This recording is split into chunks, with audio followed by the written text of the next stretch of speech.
Hey, so this in pretty good quality. You are joining us now live for the.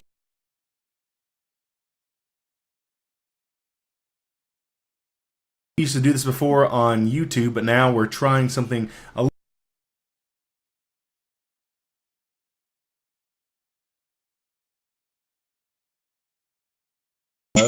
And over here, nope, over here is Miss Allison Ball. Allie, say what's up to all the nice people out there. What's up, guys? Yep. So, uh,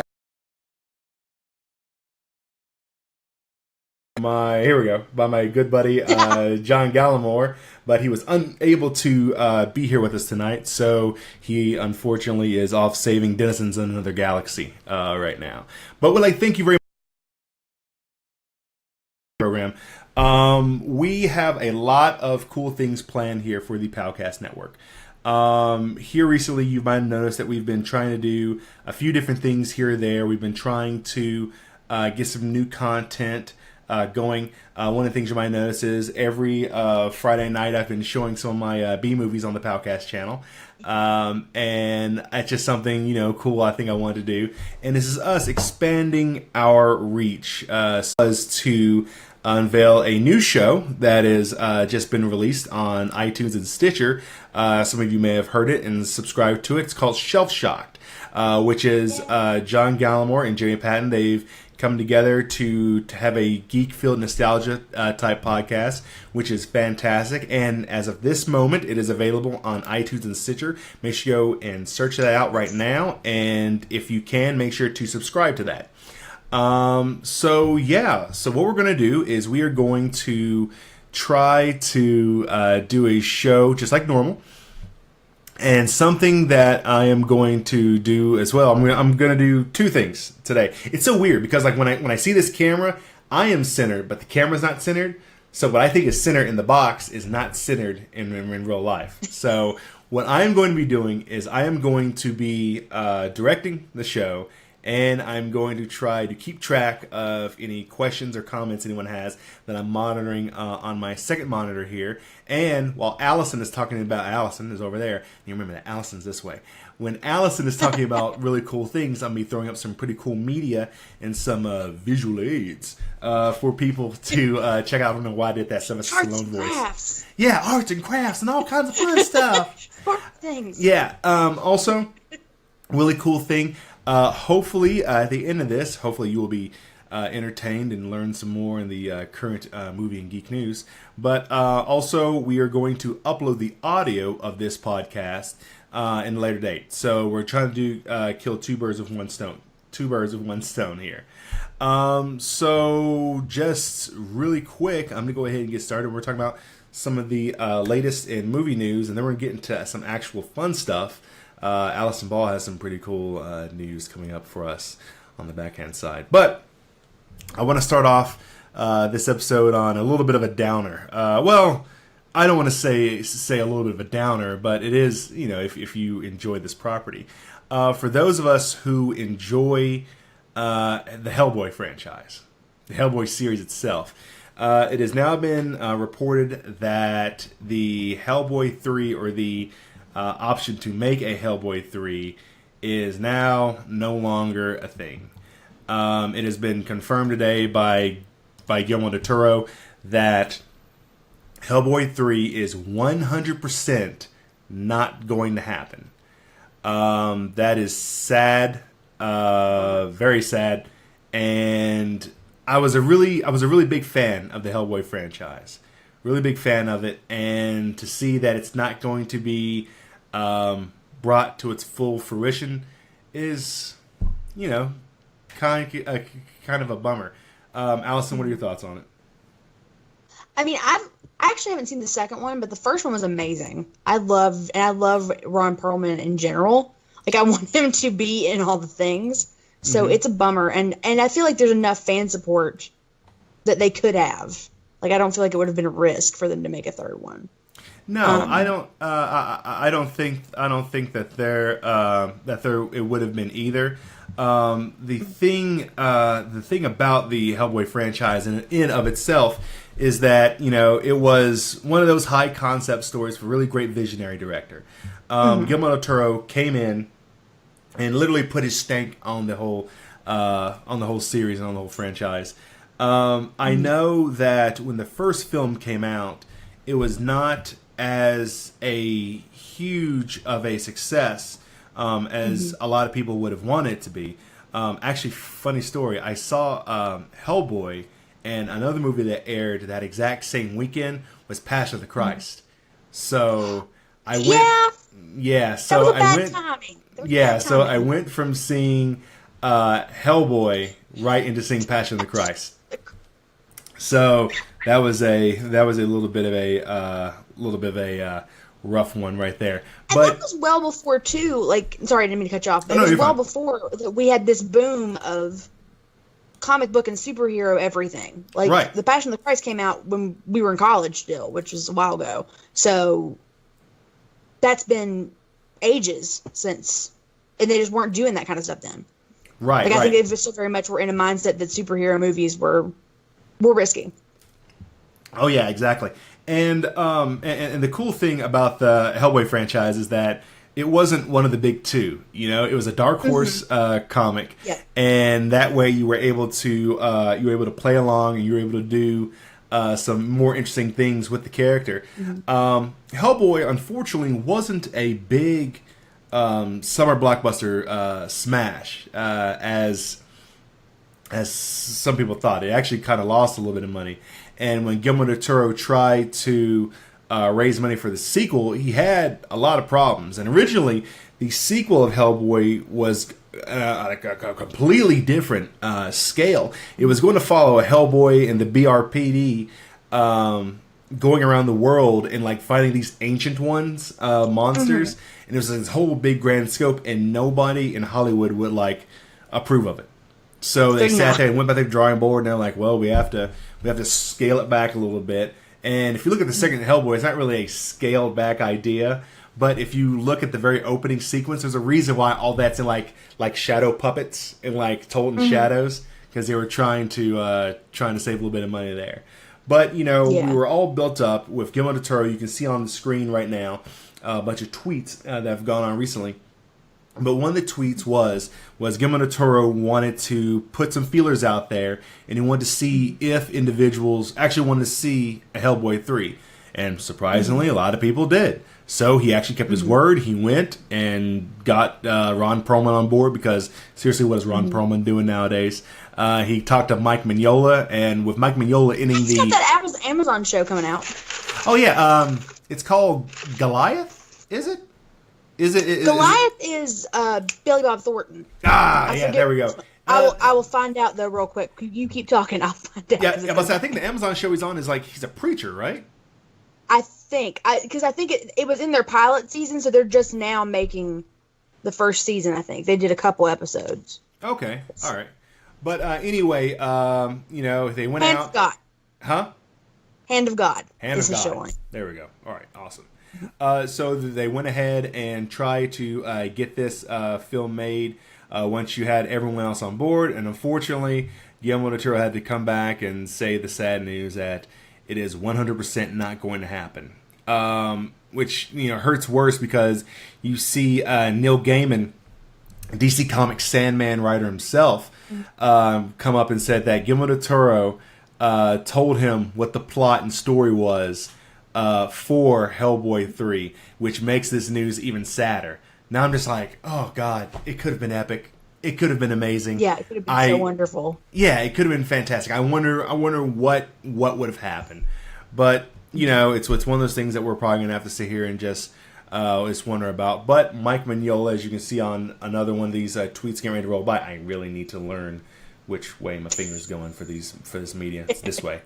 Allison's this way. Media's that way. All right.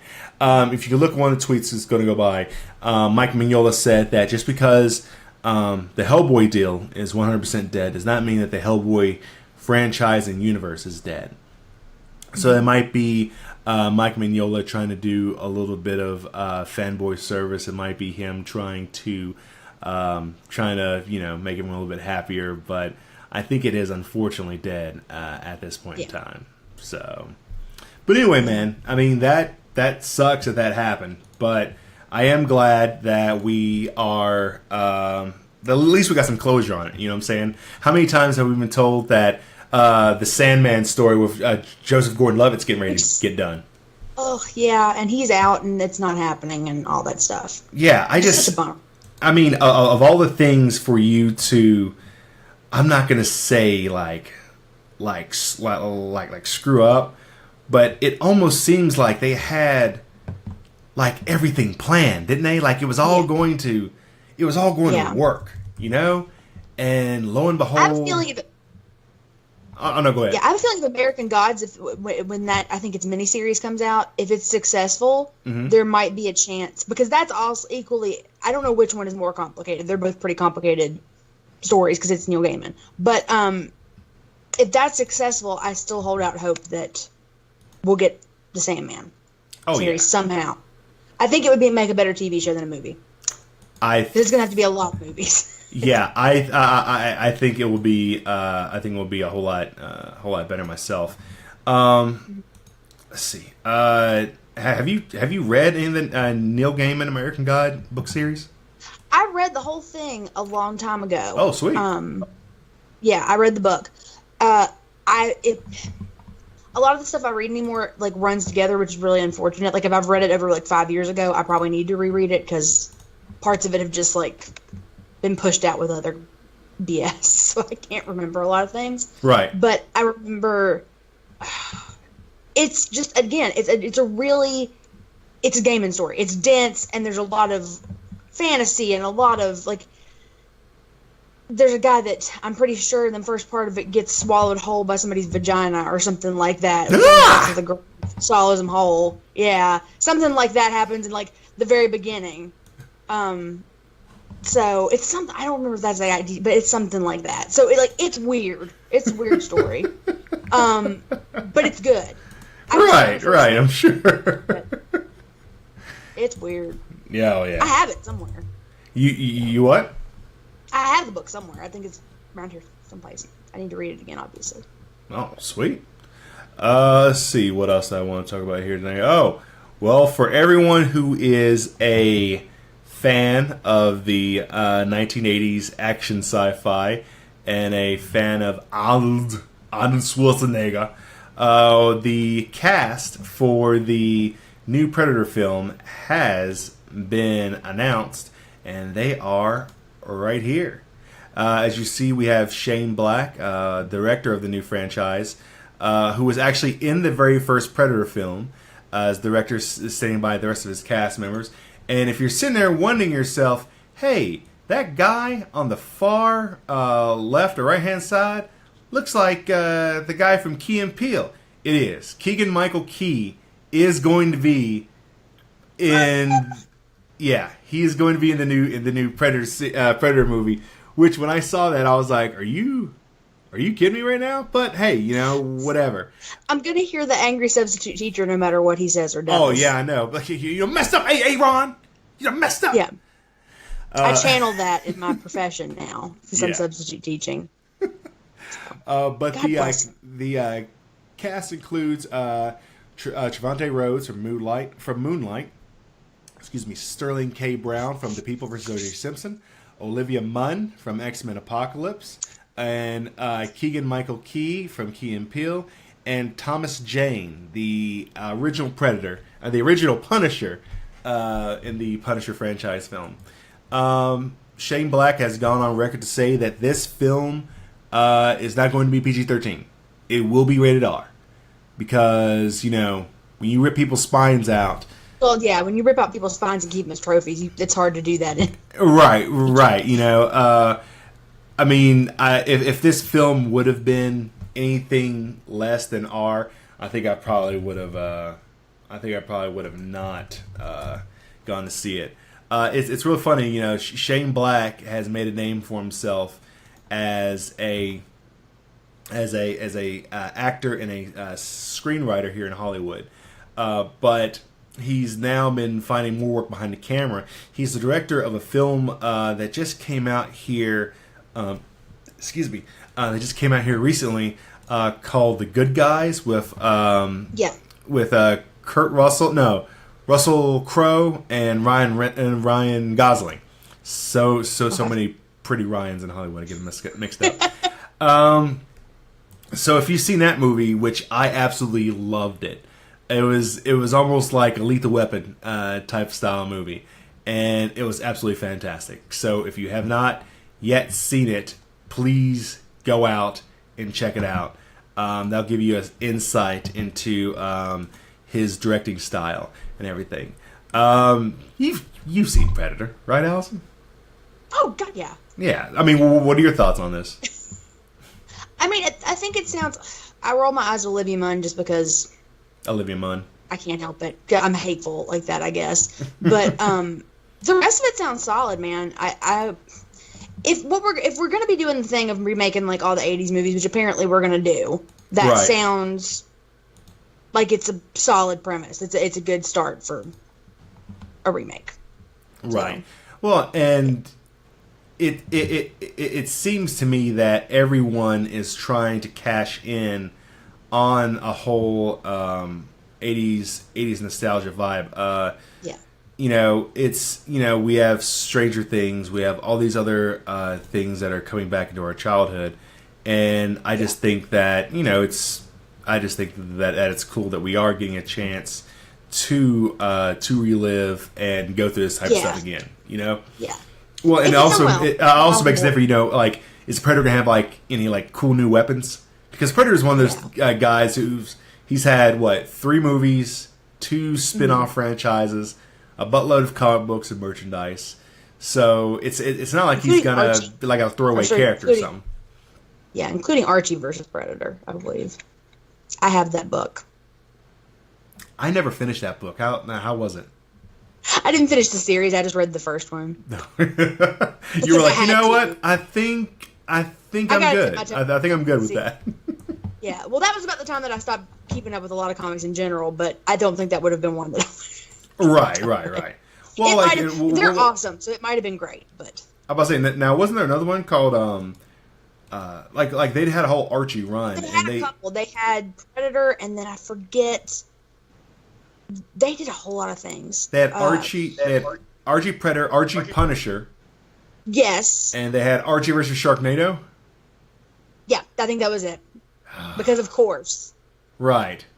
And now as we see, Archie is now a hit show on the CW called Riverdale, which is not on Hulu and makes me crazy because I really watch it. Oh God, I keep checking like every couple days to see if it's on Hulu. Oh, that sucks that we can't get to it. No, we can't get some of that stuff on Rewind. All right, and the last bit of news that I have, at least from a farm. What the hell was that? A film perspective, y'all. Look. Your boys has had a rough couple of weeks here. There's a reason why we haven't had any shows for a while. I've just been playing movies, but we're fine. But last bit of film news that I want to say is that also breaking, we got a image reveal of the new Star Wars cast for the Solo Han Solo film. Comes out in 2018, and we're going to reveal them right now. Boom! As you can see here, we have. I just want to point out. Look how happy Woody Harrelson is. Just sitting there. Yeah. Just sitting right here in the corner. Somebody called him the jolly uncle in that picture, and I was like, "Yep." Yeah. Yep. Yeah, we have Woody Harrelson, Emily Clark, Donald Glover, Chewbacca. We have a whole ensemble cast coming in with the very first crew photo, and they are filming now, I believe, or they're in production right now. The film is going to come out in 2018. I love how we have a youngish Chewbacca standing over everybody. Now the real question is that will Donald Glover have a sick finger wave like my man Billy D. Williams had in the original Star Wars film? Please, God. Please, oh, please. Yeah, that's the real question there.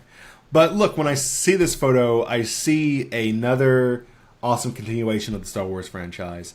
I see a cast that I actually look forward to being able to watch on screen and listen to them, take the Star Wars franchise in another direction. I say another direction, but it's not really another, more than it's the same. They're going along extending it in that direction, I guess. Right. Versus changing gears. Right. Just like Rogue One, which I friggin' loved. Dark, super dark. But I absolutely love that film, and to see them continuing this with the Star Wars stories and revealing its cast, I think it is fantastic. So, pretty dope. Speaking of Woody Harrelson, just this random. Did you see the thing? I posted this on Facebook. So yesterday was Joel Hodgman's birthday from MST3K. And there was a post about it. I follow him on Facebook, and I screenshot this comment on it because you in particular I thought would think this is crazy. So this guy comes on here and says, Joel once tried out for the role of the new bartender on Cheers, a role that went to Woody Harrelson. In an alternate universe, he won and took on all of Woody's future roles. Natural Born Killers, The People versus Larry Flint, White Men Can't Jump, and the angry guys from the Hunger Games. Can you imagine? Nope. Joel in Natural Born Killers. Nope. That killed me. I thought that was hilarious. Nope. Can't imagine. Don't work. He's That too is nice. wild. He's too Midwestern and nice. Yeah. That is He's wild. everybody's space dad. You can't be putting that evil on.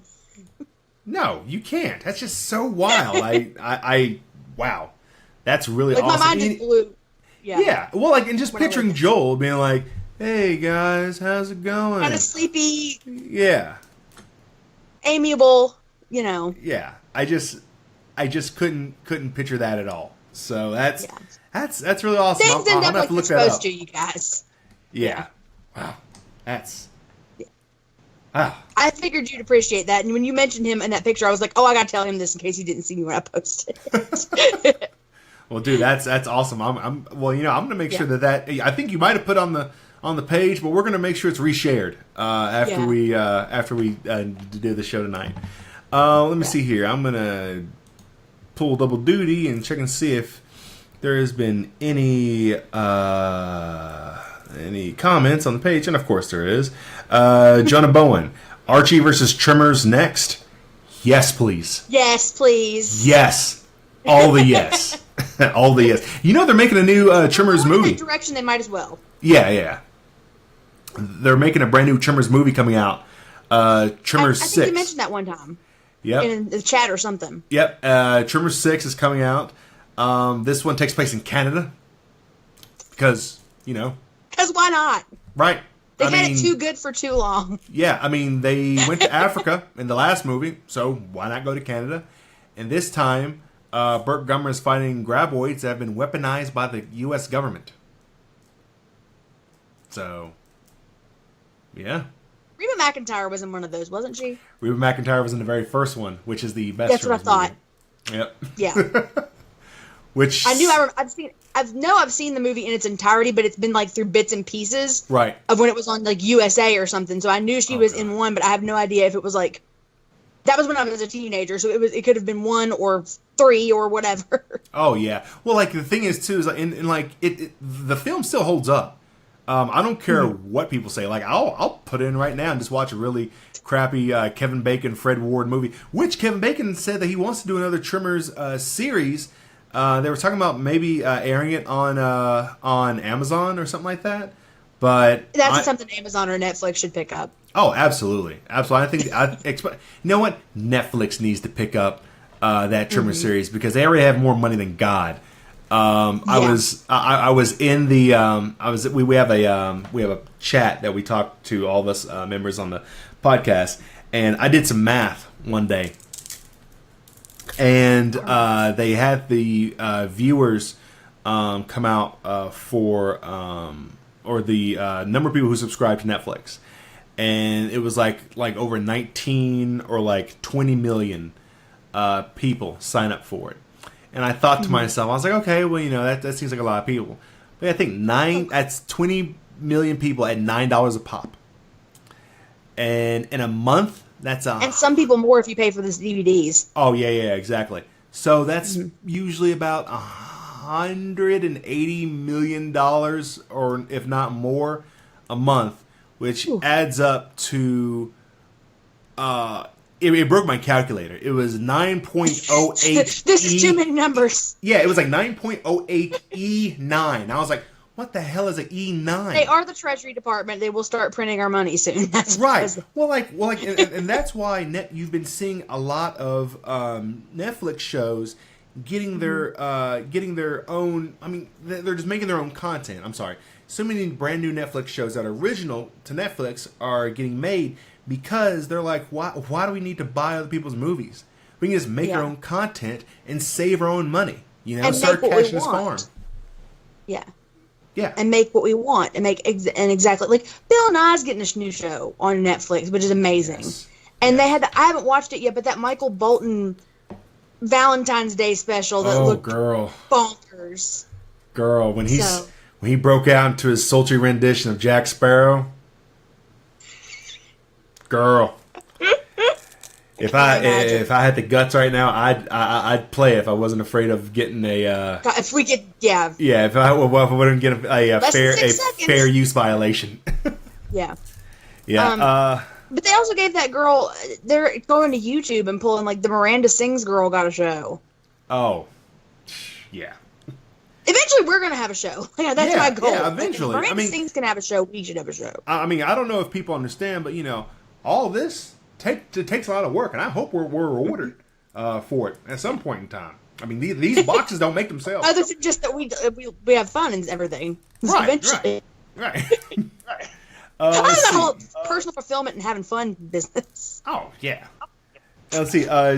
Jonah Bowen again. Still hoping for that dream of a mashup of Aliens versus Predators versus Tremors. I'd see that as well. I'd pay for a ticket to see that. I'd pay really good money for that. Michael Gallimore, Donald Glover for the win. Of course, Michael Gallimore. Jeez, absolutely. We were joined with He's Simba now. Yeah, we were also joined by Michelle Dooney. God bless her heart, sitting there watching us. She just now posted yes, Powcast for Netflix. She also posted Daddy Brain. Yeah, Actually, I have to wrap this thing up by 9 because it's bath night for baby Jack. So I can sit here and make a podcast, but I gotta be responsible as well. You gotta be dad. So yeah, I've sat here and I've given some film news and everything. But Allison has some cool stuff as far as video game news going on. Really quick, before you get started, which one are you talking about first, Resident Evil or Zelda? I can do either one, but I have the Switch page is what I've got pulled up in my notes. The info about the Nintendo Switch. So what do you have Which is a Zelda video. Okay. Well, go ahead and start talking about the Zelda video, and I'm gonna start getting it ready right now. Okay. Yeah. The reason I picked the Zelda video, it's the trailer for the Breath of the Wild. Is not only is it one of the launch titles for the Nintendo Switch, but it's also Zelda Day. This was the day that Zelda was released. I guess in 87? I think that's right. Yeah, so this is his 30th anniversary, I believe. If that's correct. Okay. Sweet. So that's been a thing on the internet, so I just decided we're going to show the Zelda one. So this Nintendo Switch comes out on March 3rd, and I just want to... There've been a lot of concerns since... I think the last time I was on the show, we talked about how excited I was for the Nintendo Classic, and that was a big, bummer for everybody. Right. So there have been some concerns about whether Nintendo's going to pull the same crap and it's going to be super limited numbers, or whether it's just going to be conventionally among a lot of gamers, the Wii and the Wii U are being considered failures because they're too kidsy and they don't have third-party games, et cetera, et cetera. But I wanted to go over the titles that are coming out because I actually think that they have some solid third-party games coming out, and they also have new takes on classic games. And I feel like if what their release schedule for this year if it shapes up to what it's looking like, I think they got a pretty solid thing going. So let me just go over the list. That at launch, there's a couple other games, but the biggest names are that Zelda Breath of the Wild, which you guys are seeing right now, Super Bomberman R, which is, I don't know when they put out a Bomberman game last, but we're getting one. Right. Skylanders, I can't read my own writing. A Skylanders game that has some other word after it I can't read in my. Right. And those are all coming out at launch. And then later in March, and this is something to really be excited about, Shovel Knight Spectre of Torment is coming out. Now, if you're not familiar with Shovel Knight is an amazing game. I have it on Steam. Okay. You basically, it's exactly what it sounds like. It's like a old school looking 8-bit adventure. You are a knight who has a helmet with horns, and he fights with a shovel. And he's trying to reconnect with his lost love, Shield Knight. Okay. It was made by Yacht Club Games, so that's a third-party developer. It is massively successful. I would encourage anybody to check it out. I think it's also available for download on some console platforms. But I'm not sure if this is going to be the same game with just some added content, or if this is going to be a whole new game. I didn't get a chance to look into that. But anything Shovel Knight related is a good time. Okay. So that's coming out later in March. Okay. Give me 1 second here, Allison. I said that we were having the video play, but this thing is being dumb right now because you know how. Because it can. Yeah, because it can, and it likes to make John Hale look bad. So here we go, and we're going to transition right now. There we go. Now it's playing. Yay, Zelda! Yay, so Zelda! And first of all, this game is gorgeous. Like, if you watch the trailer or any of the gameplay clips that Nintendo's put out, it is beautiful. Like, it's everything that... to imagine, again, since this is the anniversary, to think that we went from little dude running around with little pixels and everything to this. Right. Oh, is God. Really incredible. Okay. Yeah. This thing decided to crap the bed on me and is giving me... it's showing the video on top of our faces. No. Hold on 1 second. We're gonna fix it. We're gonna fix it, for God's sakes. John Hale's got this. He ain't gonna let nothing bad happen. Here we go, and then now some balls fixed.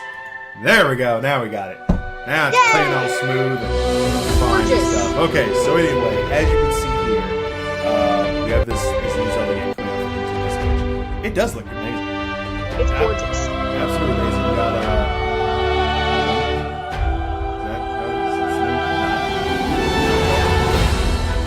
I make that joke.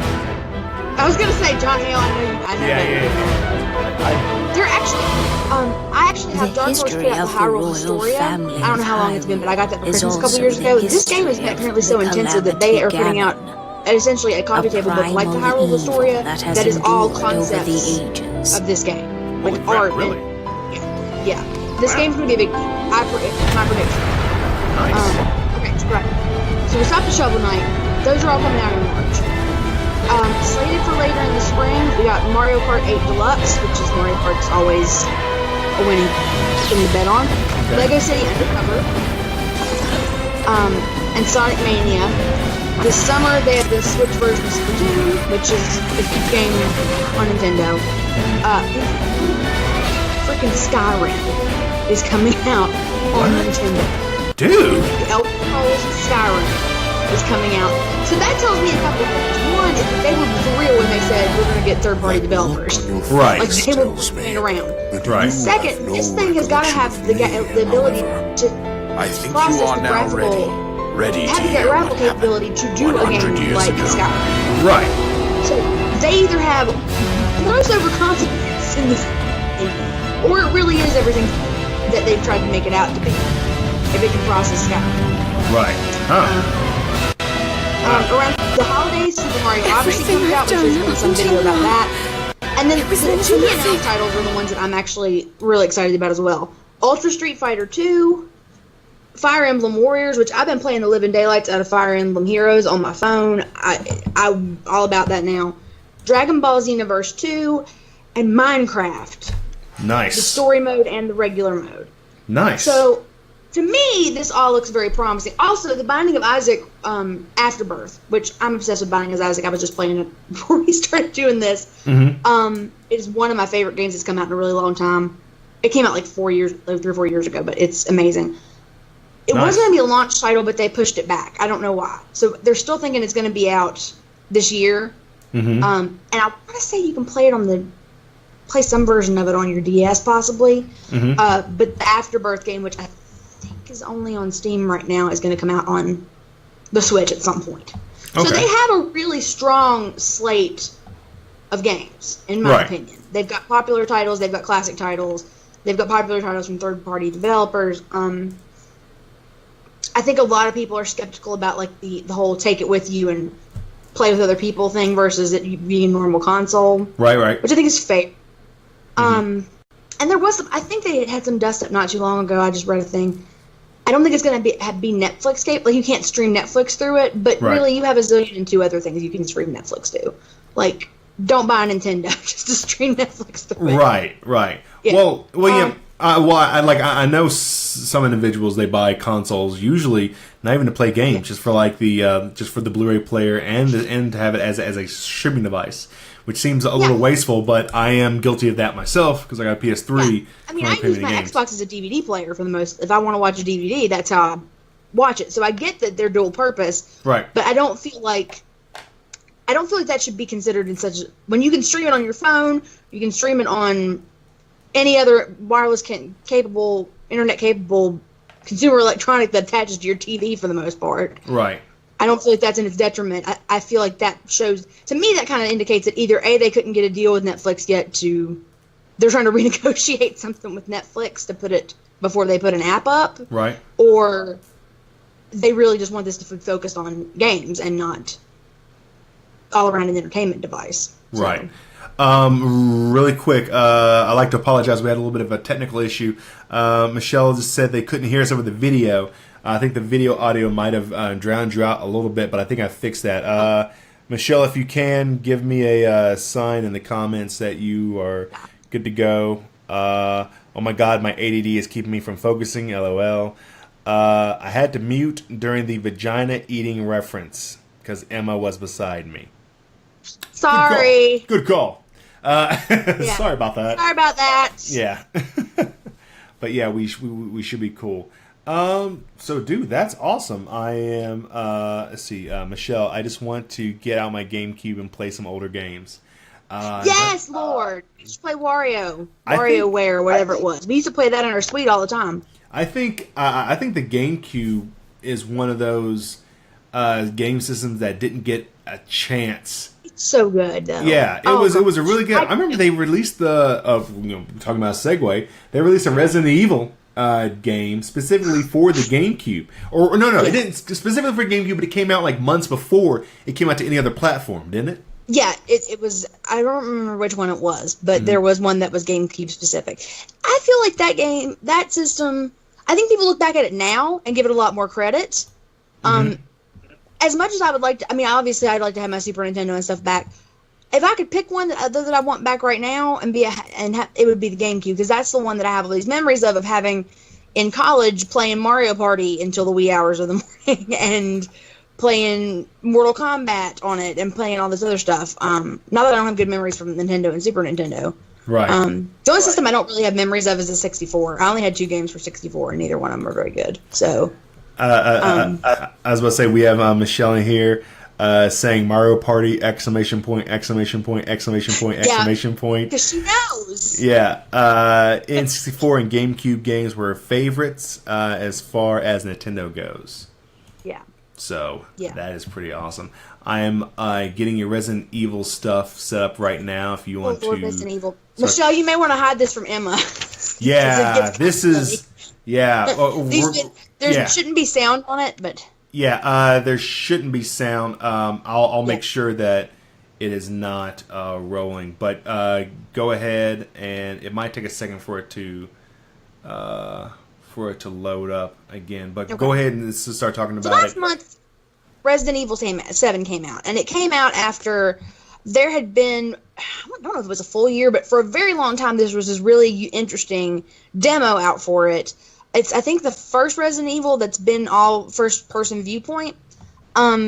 And this crazy demo was out that had people scratching their heads about like, what the heck does this have to do with anything? Like, Right. it's in this house in the middle of nowhere, and you're following this film crew that stumbles upon. They're like a ghost hunters-y kind of thing. They're in the swamp. They end up in this house, and they end up getting killed. But none of it. There's no mention. There's a picture of a helicopter that looks like it could be an Umbrella helicopter in the demo. There's no mention of like Wesker or Jill Valentine or like there's no characters that you know from the series. It just seemed like something else completely different. So the game comes out. Honestly, and I can't say that I didn't play it. I watched it. I cheated and watched somebody else play it because I don't have a console that'll play it right now, and I can't afford $60 for my computer at the moment. But so I can just speak from watching. It is bonkers, and it all ties. You watch like. The entire game, you just are trying to figure out what the heck this has to do with like anything you know about Resident Evil, and they managed to tie it all up in what I felt like was a pretty neat bow. So I felt like that was really unique. It did that while still having a lot of the hallmarks of Resident Evil games. Like Resident Evil is known for having like if you want to open a door, you have to like turn around 3 times and put jewels in the right order and like adjust. Right. Oh god, that was so frustrating. It still has all that in this game. Like, there are definite hallmarks to where you know you are in a Resident Evil game. Right. But it's just such a different story. It feels a lot like you're playing a really high stakes game of hide and seek. Mm-hmm. Because there are times where these people, because it's about this family that just bad. I don't want to talk about the plot too much because I don't want to give away spoilers. But these poor people just had like a horrible thing happened and it wrecked them and turned them into maniacal, awful creatures.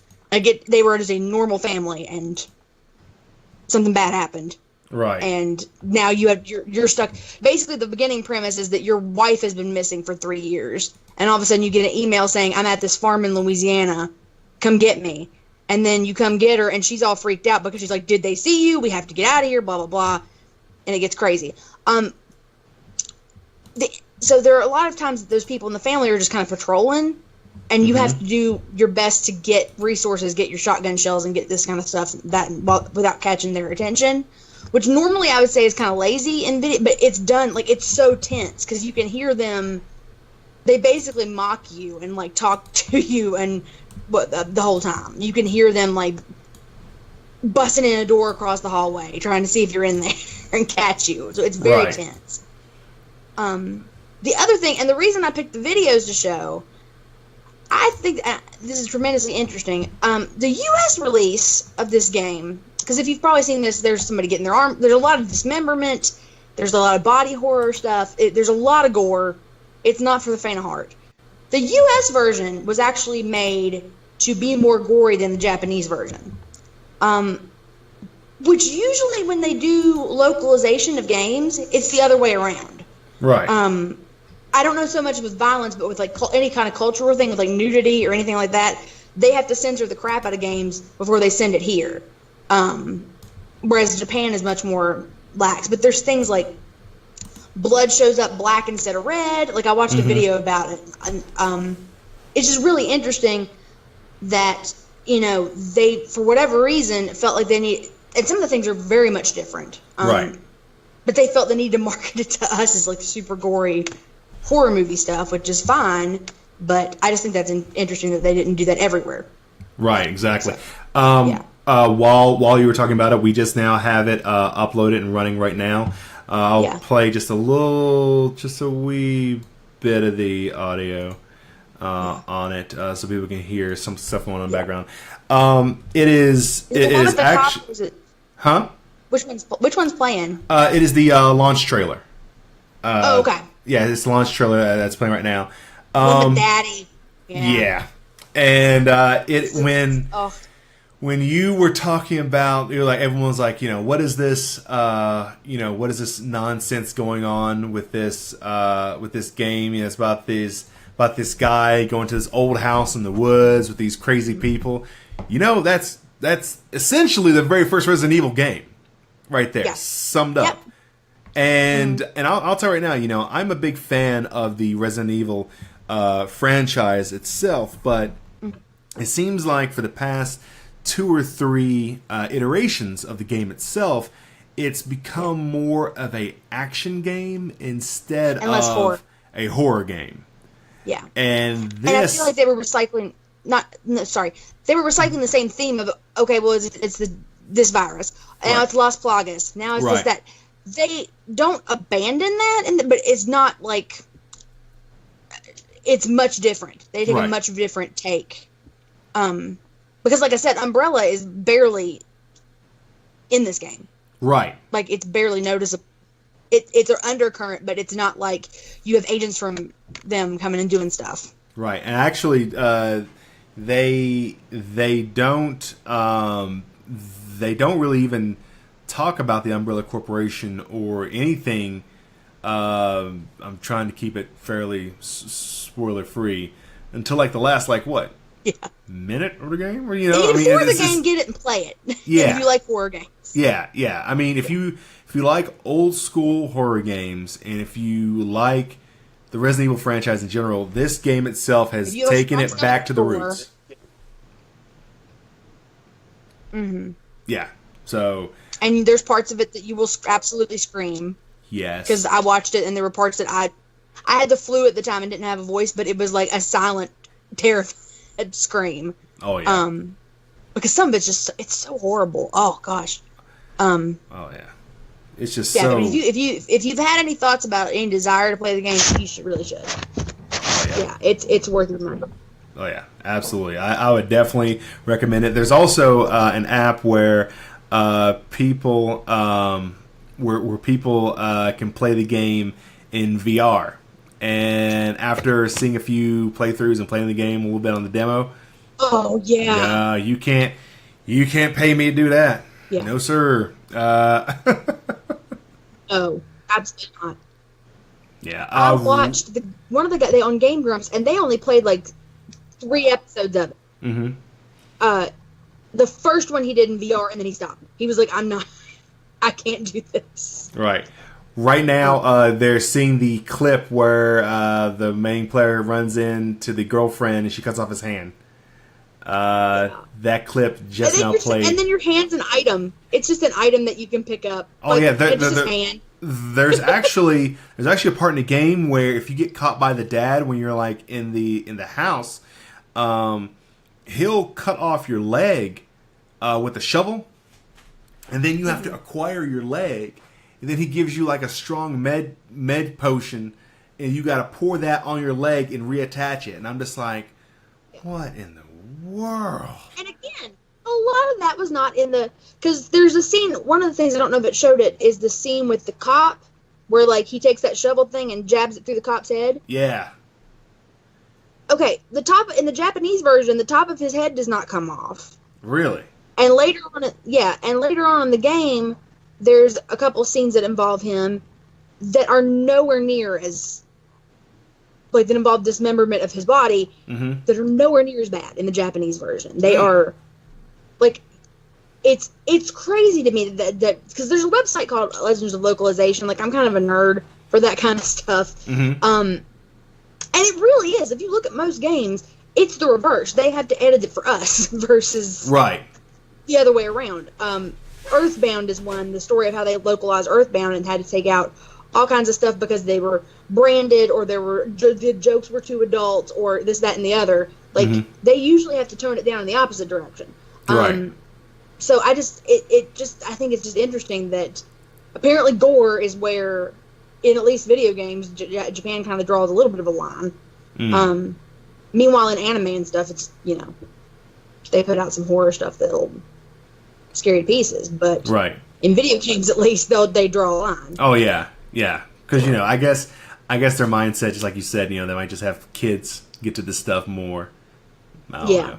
But we'll see. But dude, man, I mean, but for anyone who's on the fence, if you love horror games, make sure to check this game out. It is really fun, really awesome. If you love good horror games, make sure to watch it. So, and even if you're like me and you're kind of a wimp about horror games, it's worth, like, I watched the whole thing through. Somebody else played on YouTube. Mm-hmm. If you don't think you want to play it because you're kind of a wimp about that kind of stuff, it's worth it to seek out on YouTube and watch because it watches like a movie. It really does. Yeah, exactly. So, it's one of the rare games that does that. Right, and if you can't afford to get it yourself, you should buy it, or you should go to YouTube, watch someone else play through it, or just give it a few days, and you will see it all cutscenes version or all playthrough cinematic version. And that's like watching a movie all into itself. Yeah. So I definitely make sure to go. God, this game is so beautiful.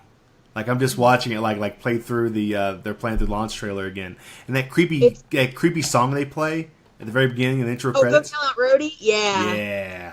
Which there's apparently a bunch of secret code crap in that. Really? Like, there are people who read it. I was reading about this today. Mm-hmm. So this game has like multiple facets of horror. Like you've got your stereotypical creepy child. You've got your creepy backwoods family. You've got body horror. You've got experiments on people. You've got a creepy jigsaw kind of piece of it, like doing awful stuff to people. Mm-hmm. But the one thing, at least in the demo, that they did not play up was there's this ghost girl that you can apparently see, and she is crucial to the whole thing. Mm-hmm. Apparently, when you go through, because somebody went through and like slowed it down and played it backwards and did all the audio stuff that you can do, there are secret messages in it that relate to that girl's story. Oh, really? Yeah. Wow. And the guy who composed it, who also, I was reading about this, he also did the Everybody Wants to Rule the World cover that Lord did for one of the Hunger Games movies. Nice. And once you know that and hear this, it really, like, you can tell. Yeah. He even said, if you're the kind of person that's into that, you might want to, like, he was the one that alluded to, you might want to do some tricks with stuff and see if you can, there's more to it than meets the eye. So, right. Wow. So this game is like layers on layers on layers. It's just insane. Nice. That's cool, man. That's cool. Oh, man. So, we've sat here. We've talked about Predator. We've talked about Star Wars. We've talked about Hellboy not getting done. We've talked about Zelda and Nintendo Switch. We've talked about everything under the sun. So, I guess we're about done here. Is there anything else you want to talk about tonight, Allison? That's all I can think of that's all that sticks out in my mind at the moment. But. All right, that's cool. Let's take a one little look here. See, Michelle Dooney, I'm not surprised that the gore increase in the U.S. TV isn't really as censored these days either. This is true. Previously, she said "Sweet Jesus," which she probably she probably reacted to the part where the guy got his hand cut off. Yeah, or his head, one or the other. Yeah. Zach Decker, if you can't afford to buy a game yourself, I guess read a book or something. That's true. So I guess that's pretty much it for this. I mean, that's what I do. Yeah. I mean, educate yourself. Watch them on YouTube or read a book. Right. So we're going to go ahead and wrap this up for this first episode of Powcast Live. Hopefully it wasn't too shaky. I'll probably go back and watch this on the replay and hopefully... And be horrified. Yeah, exactly. Like, my God, I failed us. But no, hopefully I didn't do that too bad of a job. We had a few technical glitches, but I'm going to work on it. Damn it. Make it better. But yeah, I'd like to thank every single person for tuning in tonight. Make sure to tune in this Friday. I'm going to be airing another episode of It Came From the Shelf, which is my B-movie showing show. That your boy's a mess, y'all. I'm sorry. It's just hard out here. But I'm going to be airing another movie on Friday. If you love classic B movies and you just like to have a good time watching stuff, make sure to check it out. Make sure to be on the lookout for Rodan. I'm going to be playing that on Friday. The movie will air at 7 p.m. and will run for its entirety, and then we'll shut off. So make sure to show up back to the POWcast Facebook page at 7 p.m. for a screening of Rodan. If you would like to get a hold of us, make sure to check out all the social media links down here on the bottom. If you want to get a hold of us on POWcast, make sure to go over and like our page at the POWcast Podcast. If you want to follow us along at Twitter, make sure to follow us at POWcast Podcast. And if you like some really cool pictures with stylized filters, Lo-Fi, X-Pro 2, Amaretto, Rising Sunset, Leaping Crane, that's from Karate Kid. But anyway, make sure to go to our Instagram page and follow us there at POWcast Podcast. I was like, where are you going with this? I know all the things. But for right now, I want to thank all of you guys for tuning in and checking us out, and I hope you enjoyed this content. Make sure to tune back in here for Friday at 7 o'clock for the It Came From the Shelf movie, Rodan.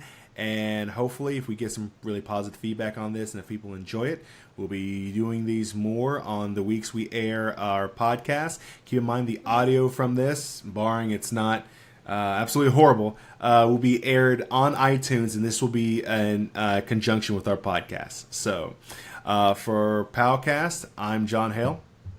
I'm Allison Ball. And we'll catch you guys on the flip. Bye. Bye. And play the outro. And turn up the music. There we go.